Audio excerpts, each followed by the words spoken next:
Shalom Bapak Ibu Saudara, kami dari kelompok tugas mata kuliah isu-isu teologi dengan dosen pengampu Dr. John Virgil Martin Milla, Magister Teologi, yang beranggotakan Bapak Tombor Nainggolan, Bapak Sen Anderonikus, dan saya sendiri, Spika Yona Utoyo, akan menyajikan mengenai teologi perjanjian atau covenant, anugerah dalam perjanjian lama. Adapun sebagai pengantar, seorang teolog Peter Lilbeck mengatakan bahwa teologi perjanjian adalah terminologi yang elastis, yang mana berbagai definisinya mendemonstrasikan kompleksitas dan cakupan yang lebih luas. Terminologi ini terkait dengan tujuan-tujuan pada masa sekarang yang mungkin dimulai dengan pengertian yang lebih luas. Sementara menurut teolog yang lain yaitu J.I. Packer, teologi perjanjian adalah sebuah cara hermeneutika untuk membaca Alkitab. Mirip dengan Packer, teolog lain Michael Horton mengatakan bahwa teologi perjanjian merupakan sebuah struktur tonik arsitektur yang menyatukan struktur iman Alkitab dan praktek. Lilbeck juga mengatakan bahwa teologi perjanjian merupakan sebuah metode teologis yang menggunakan perjanjian dengan tema Alkitab sebagai ide utama untuk tujuan hubungan antara manusia dengan Allah dan penyajian dari keberlangsungan maupun ketidakberlangsungan atas sejarah penebusan baik dalam perjanjian lama maupun dalam perjanjian baru. Walaupun ide perjanjian sebagai sebuah tema yang menyeluruh dalam pemahaman teologis Wesley, pengertian yang luas ini tidak secara akurat menggambarkan teologi perjanjiannya. Pada masa Wesley, struktur super perjanjian pada dasarnya terdiri dari dua perjanjian, yaitu perjanjian anugerah dan perjanjian perbuatan baik. Berdasarkan dua perjanjian inilah terdapat dasar hubungan antara Allah dengan manusia. Sifat progresif perjanjian anugerah mencapai titik tertinggi dalam pewahyuan Kristus dan pencurahan Roh Kudus yang telah diidentifikasi dalam berbagai saat yang bermacam-macam atau dispensasi oleh pekerjaan penebusan oleh Allah. Wesley tetap memelihara suprastruktur teologi perjanjian terlepas dari contoh predestinarian dan teologi reformasi yang merupakan bagian yang tidak terpisahkan dengan perkembangan sejarahnya, yang dapat diperhatikan dalam hubungan yang telah terjalin dan menyatu antara teologi reformasi dan teologi perjanjian adalah teologi perjanjian yang sesuai menurut Wesley, karena banyak hal yang mempengaruhi pemikiran teologisnya, termasuk soal keselamatan. Sejak reformasi Protestan, banyak cara telah diketengahkan untuk dapat memahami hubungan antara perjanjian lama dengan perjanjian baru, dan untuk memperhitungkan keberlanjutan atau ketidakberlangsungannya Alkitab. Teologi perjanjian atau yang lebih dikenal oleh reformasi sebagai teologi federal adalah sebuah sistem teologi yang menempatkan penekanan khusus pada perjanjian-perjanjian dan konsep dari perjanjian itu sendiri. Perjanjian-perjanjian adalah struktur arsitektonik yang menyediakan konteks untuk memahami kesatuan Alkitab di tengah-tengah keragamannya. Dalam Federasi Reformasi, 3 perjanjian telah dibuat dalam sistem ini, yaitu menurut teolog Scott Clark, yang satu, perjanjian penebusan antara Bapa dan Anak, yang kedua, perjanjian perbuatan baik antara Allah dengan Adam, dan yang ketiga, perjanjian anugerah melalui Tuhan Yesus Kristus yang terdiri dari banyak perjanjian antara orang-orang yang hidup pada masa sesudah Adam sampai Kristus. Dasar dari perjanjian anugerah dan perjanjian perbuatan baik adalah perjanjian penebusan. Perjanjian penebusan 3 dalam 1 atau pengantara pendamaian menyatakan bahwa Bapa memilih orang-orang di dalam anaknya yang telah menjadi penjamin dan perantara untuk menebus mereka melalui inkarnasinya, ketaatannya, kematiannya, kebangkitannya, dan kenaikannya. Perjanjian penebusan juga mengakar dalam peran Roh Kudus dalam memperlengkapi anaknya untuk menjalani misinya dan dalam menerapkan pekerjaan Kristus dalam pemilihan. Perjanjian perbuatan baik atau yang kerap kali dikenal sebagai perjanjian penciptaan, alam, atau hukum Menurut Charles Hodge, perjanjian perbuatan baik adalah perjanjian kasih dan hukum yang bersyarat. Perjanjian perbuatan baik erat kaitannya dengan ketaatan, sehingga ketika Kristus taat dan telah memuaskan Allah dengan hukumnya, dengan mentaatinya, maka perjanjian perbuatan baik ini juga merupakan dasar dari teologi reformasi. Sementara perjanjian anugerah adalah di mana Allah sebagai Bapa dan penebus telah mengubah sejarah dengan menghapuskan kutuk dosa menjadi sebuah kabar baik keselamatan yang terjadi melalui ketaatan Kristus untuk menebus dosa manusia. Mengenai teologi covenant, dalam perjanjian lama tidak terdapat kata Ibrani yang persis sepadan dengan kata janji. Dalam hal ini pengertian janji diungkapkan dengan kata-kata seperti amar atau berkata dan dafar atau kata. Kata-kata tersebut dipakai untuk menyebut janji Allah kepada Abraham, Ishak, dan Yakub. Daud untuk menyebut janji-janji Allah yang lain, untuk menyebut janji-janji Allah secara umum, dan untuk menyebut janji-janji manusia. Sementara dalam perjanjian baru mengambil alih pengertian janji ini dan menyatakannya dengan kata evangelia yang menyebut baik janji-janji dalam perjanjian lama maupun janji baru yang diberikan dalam Kristus. Kata tersebut dipakai untuk menyebut baik janji-janji dalam perjanjian lama maupun janji-janji baru yang diberikan dalam Kristus, untuk menyebut janji-janji yang baru kepada orang Kristen, untuk menyebut janji-janji manusia kepada orang Kristen, dan untuk kiasan. Melalui gambaran di atas memperlihatkan bahwa para penulis Alkitab seringkali menyebut janji Allah kepada Abraham, Ishak, dan Yakub apabila mereka menulis tentang janji. Sebagaimana dapat dilihat bahwa janji tersebut dapat dipandang sebagai janji Alkitab yang pokok, dan janji-janji lainnya merupakan pengembangan atau penafsiran kembali janji yang pokok itu.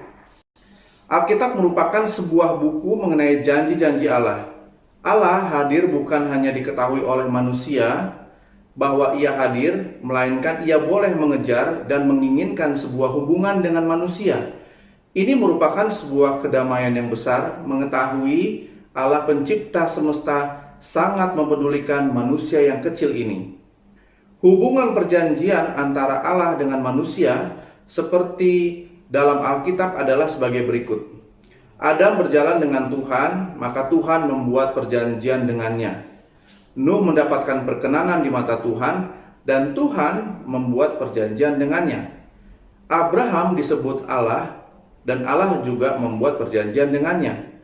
Allah berbicara dengan Musa, muka dengan muka sebagaimana seorang teman, dan Allah membuat perjanjian dengannya. Daud dijadikan Allah pangeran dan raja atas umatnya, karena ia selalu mengejar hati Allah. Maka Allah pun membuat perjanjian dengannya. Orang-orang di atas yang Allah kasihi dan percayai merupakan alat dalam rencana Allah yang sempurna dalam karya penebusan dan rekonsiliasinya. Sebuah rencana yang hanya bisa terjadi di dalam perjanjian firman Tuhan. Dalam bahasa Ibrani, perjanjian adalah berit, dan dalam bahasa Yunani adalah diatheke, yang jika diterjemahkan ke dalam bahasa Inggris adalah covenant atau testament, yang dalam hampir keseluruhan isi Alkitab berarti sebuah kontrak, hubungan yang mengikat secara hukum antara para pihak yang mengandung konsekuensi atau janji yang menguntungkan jika dilakukan atau tidak dilakukan oleh para pihak. Semua perjanjian dalam Alkitab diinisiasi oleh Allah dan merupakan sebuah tindakan kasih Allah yang berdaulat. Alkitab memiliki dua tipe perjanjian, yaitu perjanjian yang setara, di mana para pihak adalah merupakan pihak yang seimbang secara status sosial, dan perjanjian tidak setara, di mana para pihak bukanlah merupakan pihak yang secara status tidak seimbang. Hal ini dikenal dengan perlakuan suzerain vassal treaties, di mana salah satu pihak lebih superior dari pihak lainnya. Hal perjanjian mendominasi isi Alkitab, dari Kejadian sampai Wahyu. Perjanjian tersebut melibatkan pihak Allah yang tidak terbatas dengan manusia sebagai pihak yang terbatas untuk membangun sebuah hubungan dengannya secara perjanjian. Dan pihak anggota-anggota yang terbatas ini harus menjalin hubungan juga dengan sesama manusia lain sebagai penerima manfaat lainnya yang sejajar.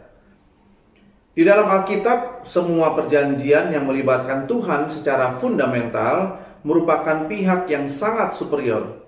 Allah yang superior menginisiasi perjanjian tersebut.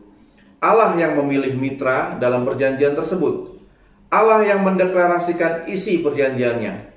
Allah yang menentukan konsekuensi dari subjek yang di dalamnya tergantung dari respon yang diberikan kepadanya, apakah itu berkat untuk ketaatan dan kutuk untuk pemberontakan. Dan Allah mengidentifikasi tanda perjanjian tersebut. Partner dalam perjanjian dengan Yahweh tidak dalam posisi yang dapat bernegosiasi dengan Tuhan untuk isi perjanjian tersebut, baik secara kesetiaan maupun ketidaksetiaan. Pilihan mereka hanyalah menerima atau tidak menerima perjanjian tersebut. Tuhan tidak akan pernah menarik komitmennya. Namun demikian, sebagaimana dalam setiap hubungan, berhasil atau tidaknya hubungan dalam perjanjian tersebut tergantung dari respon pihak yang akan menaati perjanjian tersebut atau hendak membatalkannya. Konsekuensi yang terkandung pun sangat mendasar. Namun demikian, Bapak Ibu Saudara, ada pemahaman keliru bahwa keselamatan dalam perjanjian lama tidak berdasarkan anugerah Tuhan dan respon iman, tetapi berdasarkan kesetiaan hanya melakukan Taurat. Pemahaman demikian berasal dari label perjanjian lama sebagai agama Taurat. Ternyata keselamatan dalam perjanjian lama juga berdasarkan anugerah dan iman. Sebagai contoh, dalam perjanjian lama membicarakan anugerah dengan berbagai cara. Menurut Hals, teolog pada tahun 1980, seperti keset atau kesetiaan, kus atau belas kasihan, ahaba atau kasih, ken atau anugerah. Sejarah umat dalam perjanjian lama adalah sejarah anugerah. Karena kasihnya, Allah memilih Israel sebagai umat perjanjian. Dalam kesetiaan, ia memelihara perjanjian itu bahkan ketika umat tidak setia, dan semua itu dimungkinkan karena anugerahnya. Insan perjanjian lama membutuhkan anugerah karena menyadari semua telah menyeleweng, semuanya telah bejat, tidak ada yang berbuat baik, seorang pun tidak. Bila orang berdosa diperhadapkan dengan keadilan Tuhan tanpa anugerah, tidak akan ada yang tahan berdiri di hadapannya. Itu sebabnya tema pengampunan Allah dalam perjanjian lama sangat-sangat penting. Kata dasar untuk hukum atau Torah berasal dari kata yarah yang berarti mengarahkan dan mengajar. Jadi arti dasarnya ialah pengajaran. Pengajaran di sini sama sekali tidak terbatas pada lingkungan hukum. Pengajaran ini diberikan oleh para ayah, oleh orang-orang bijak, oleh nabi-nabi, tetapi terutama oleh Allah dengan Musa sebagai perantara. Hukum Taurat merupakan ungkapan perjanjian dan senantiasa tidak sepenting perjanjian. Maksudnya, hukum Taurat harus mengungkapkan sifat kehidupan dalam perjanjian.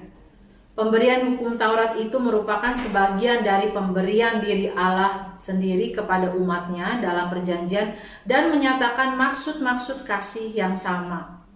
Dasar hukum dalam maksud-maksud perjanjian Allah itu penting untuk dapat memahami hukum Taurat dengan tepat.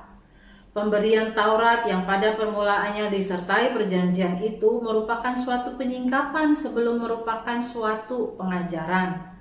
Israel tidak mematuhi hukum Taurat agar menjadi umat Allah, tetapi justru karena mereka sudah menjadi umat Allah.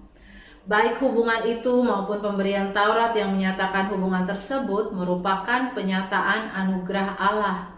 Tetapi karena Allah menyatakan dirinya sebagai Allah yang menyelamatkan, maka tanggapan yang layak terhadap prakarsa-prakarsanya adalah ketaatan yang terus-menerus. Seperti yang telah dilihat dalam penelaahan tentang perjanjian, Dalam satu hal janji Allah mempunyai syarat, yaitu berkat perjanjian yang diperoleh berdasarkan tanggapan bangsa itu sendiri.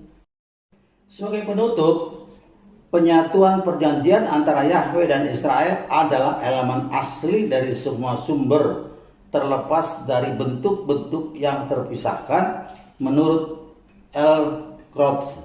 Dan sejak awal, Israel yang terdiri dari koalisi beberapa suku bukanlah sebuah nasionalisme atau diikat dengan tujuan politik tertentu, melainkan yang menyebut diri mereka sendiri sebagai bangsa yang dipanggil dan dipisahkan oleh Allah dari bangsa-bangsa lain dan terikat dengan Allah menurut perjanjian.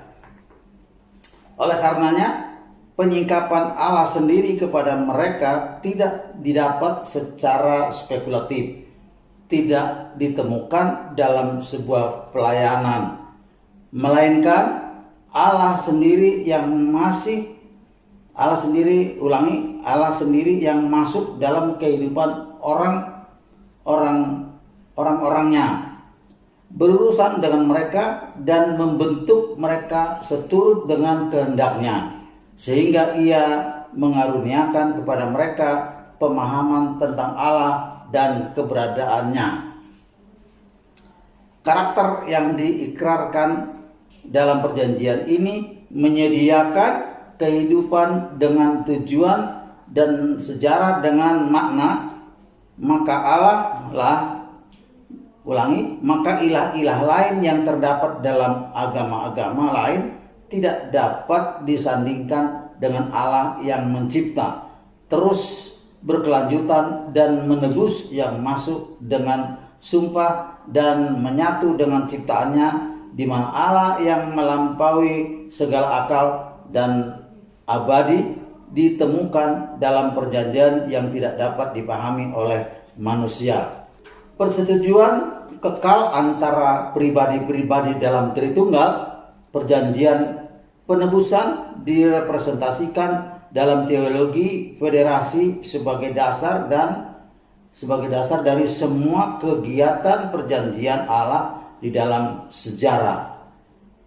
Bapa memilih orang-orang melalui perantaraan anaknya, yaitu Yesus Kristus, dan Roh Kudus berjanji untuk menyatukan mereka dengan Kristus. Bapa melakukan semuanya di dalam Yesus Kristus dan melalui Roh Kudus. Oleh karenanya, teologi Trinitas bukanlah hanya merupakan konsep sentral, melainkan motif yang terorganisir dalam sistem reformasi.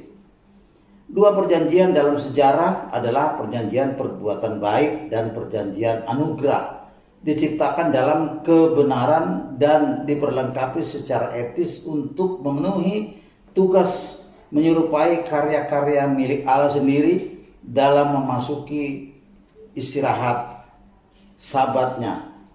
Adam sebagai kepala dari ras manusia telah berorientasi kepada masa depan secara eskatologis sebagai imbalan terhadap ketaatannya kepada perjanjian, maka ia dapat